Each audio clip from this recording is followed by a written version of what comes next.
যে হুজুর মানুষ, আপনি রাজনীতি করবেন কেন? আপনি ব্যবসা করবেন কেন? আপনার তো পয়সা কি দরকার? আপনাকে দুনিয়াতে এত সম্পদের অধিকারী হওয়া কি দরকার? আপনাকে আমি বিনয়ের সহিত অনুরোধ করছি, কথাটা বুঝে বলছেন না না বুঝে বলছেন?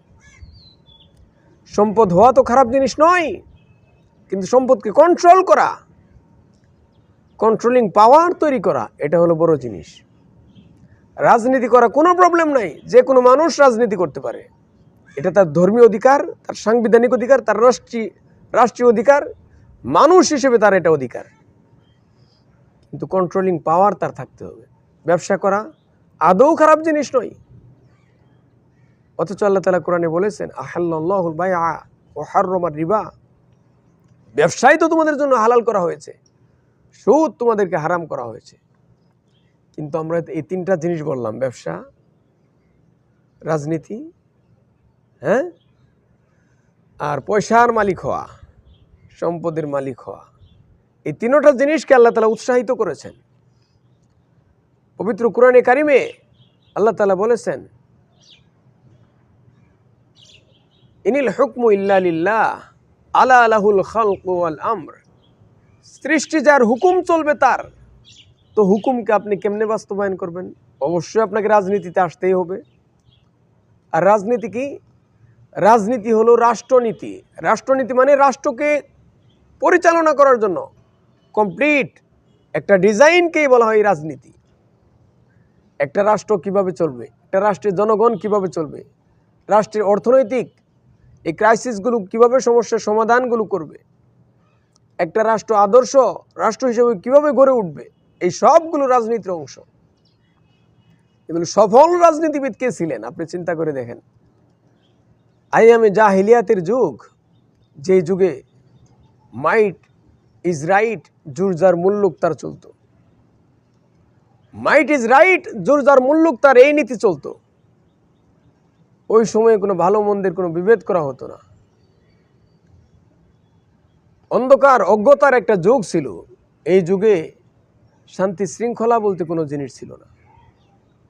ওই সময় রাসূলুল্লাহ সাল্লাল্লাহু আলাইহি ওয়াসাল্লাম একটা সুন্দর সমাজ বিনির্মাণ করে দেখিয়েছেন। একটা রাষ্ট্র, সফল একটা রাষ্ট্র বিনির্মাণ করে রাসূলুল্লাহ সাল্লাল্লাহু আলাইহি ওয়াসাল্লাম দেখিয়েছেন।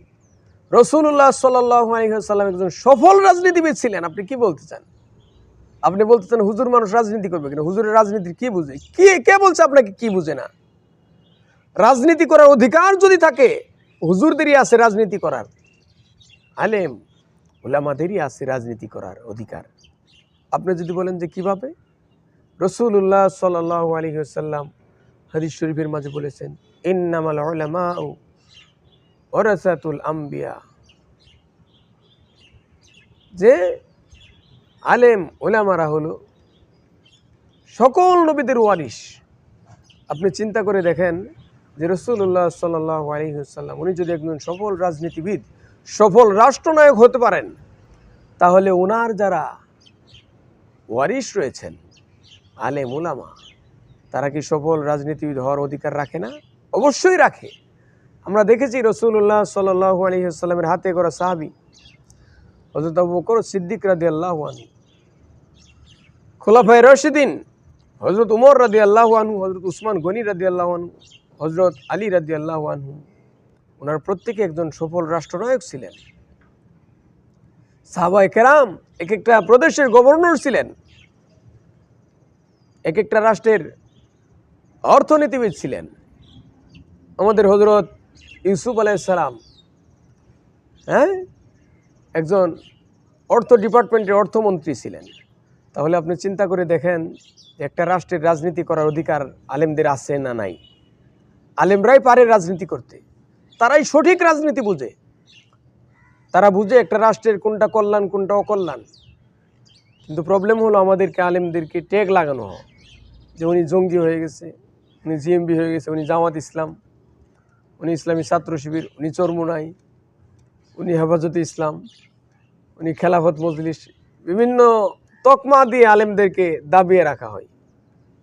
অথচ প্রত্যেকটা আলেম ইসলামের এক একজন ধারক এবং বাহক। তারা ইসলাম প্রচারের জন্যই রাজনীতি করে, ইসলাম বিনির্মাণের জন্যই তারা রাজনীতি করে। আমাদেরকে এই জায়গাগুলো থেকে বের হয়ে আসতে হবে। আলেম ওলামাদের হতাশ হওয়া যাবে না।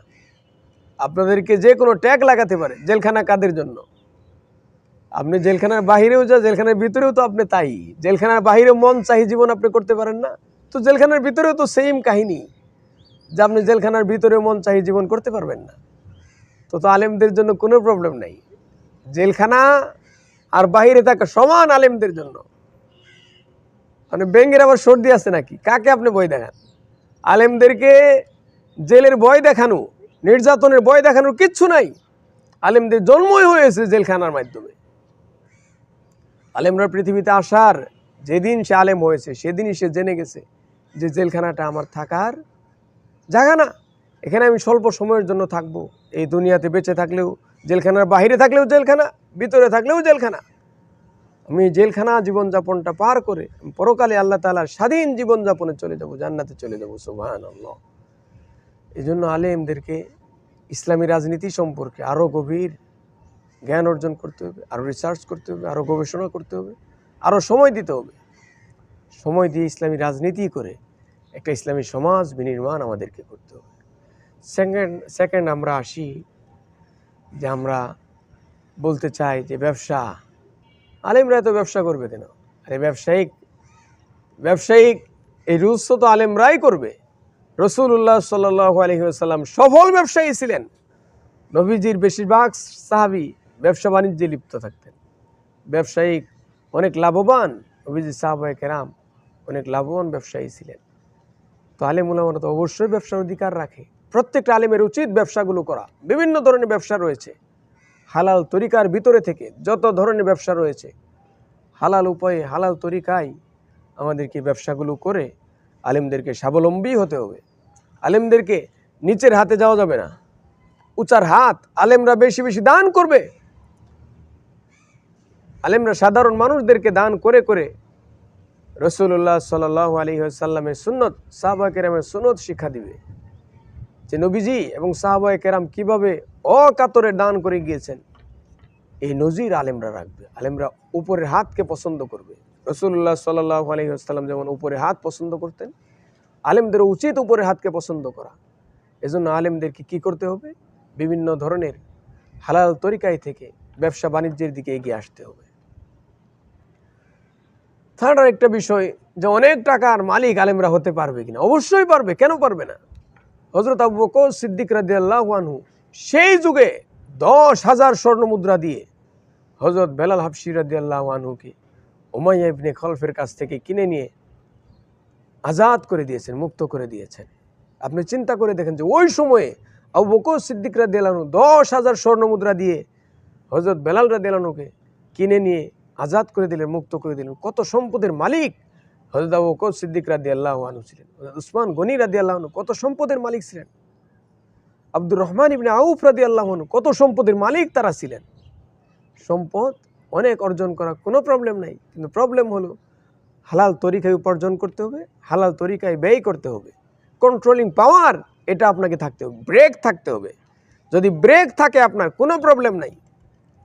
একটা গাড়ির অনেক বেশি গতি থাকা কোনো সমস্যা না, যদি ব্রেক থাকে কোনো সমস্যা নেই। এক্সপার্ট ড্রাইভার গাড়িও যদি ব্রেক থাকে কোনো সমস্যা নেই। যদি আপনি হালাল তরিকায় রুজি এবং হালাল তরিকায় ব্যয় করার সক্ষমতা আপনার থাকে, আর নিজের ভিতরে কন্ট্রোলিং পাওয়ার থাকে, তাকওয়া থাকে, তাহলে আপনার অনেক সম্পদ অর্জন করা কোনো অসুবিধা নেই।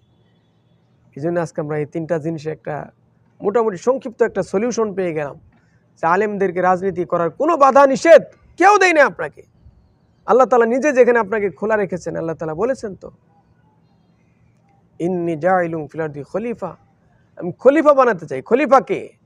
যে আল্লাহ তাআলার হুকুমকে আল্লাহ তাআলার দুনিয়াতে কায়েম করবে এবং দায়েম রাখবে, সেই তো খলিফা।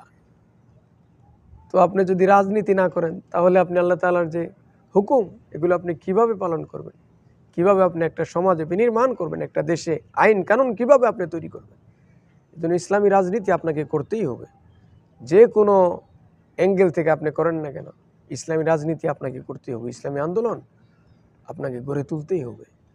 আপনি যে কোনো দল করতে পারেন, কোনো সমস্যা নেই। বাংলাদেশের প্রচলিত রাজনৈতিক দলগুলো যদি ইসলামের সাথে থাকে, তাহলে আপনি সেখানে যান, কোনো অসুবিধা নেই। কিন্তু কন্ডিশন হলো আল্লাহ তাআলার হুকুমকে সমাজে প্রতিষ্ঠা করার ক্ষেত্রে আপনাকে অবদান রাখতেই হবে।